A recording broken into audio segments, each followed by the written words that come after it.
Барлықтарыңызға сәлем. Сіздерге дәл бүгін осындай құрақ үлгісін тігетін боламыз. Екі түрлі матадан. Өткендегі басқа түрлі мата болған. Бүгінгі күн дәл осындай құрақ тігетін боламыз. Ал енді видеоны бастамас бұрын сіздер менің арнама подписаться етіп жазып кетіңіздер. Подписаться деген кнопканы басыңыздар. Пікірлеріңізді қалдырыңыздар. Қасында тұрған қоңырау жағында баса кетіңіздер. Ал бастаймыз. Бисмиллахиррахманиррахим.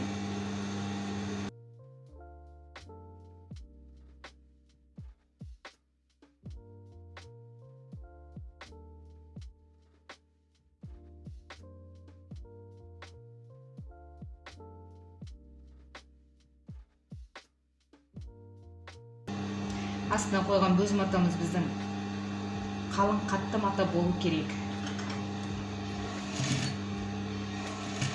Лентаның өлшемдерімен барлық видеода айтып жүрмін.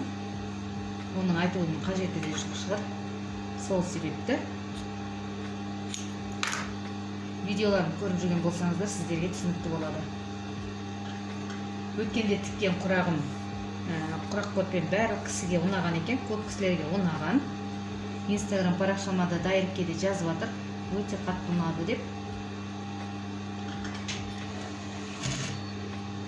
Өзіме де қатты ұнаған еді.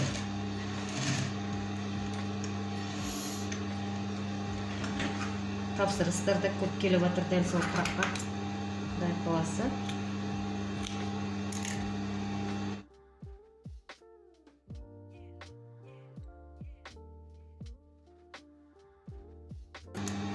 Артық ленталарын қырқып отырамыз.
Мінекей бізде дәл осындай өте әдемі құрақ үлгісі шықты. Сапалы тігісі. Енді четін жақсылап айналдырып тігетін боламыз.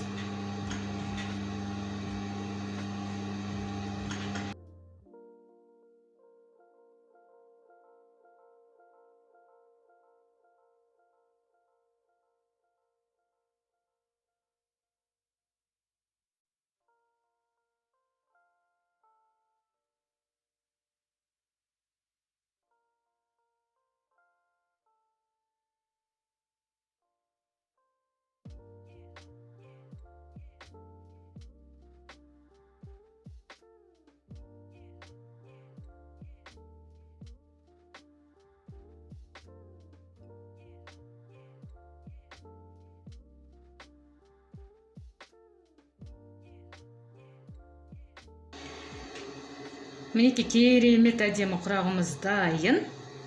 Өте ерекше әдемі құрақ. Қазір четін жақсылап айналдырып кесіп аламыз. Менің үлкен қайшым бос емес, қазір қыздар істеп жатыр.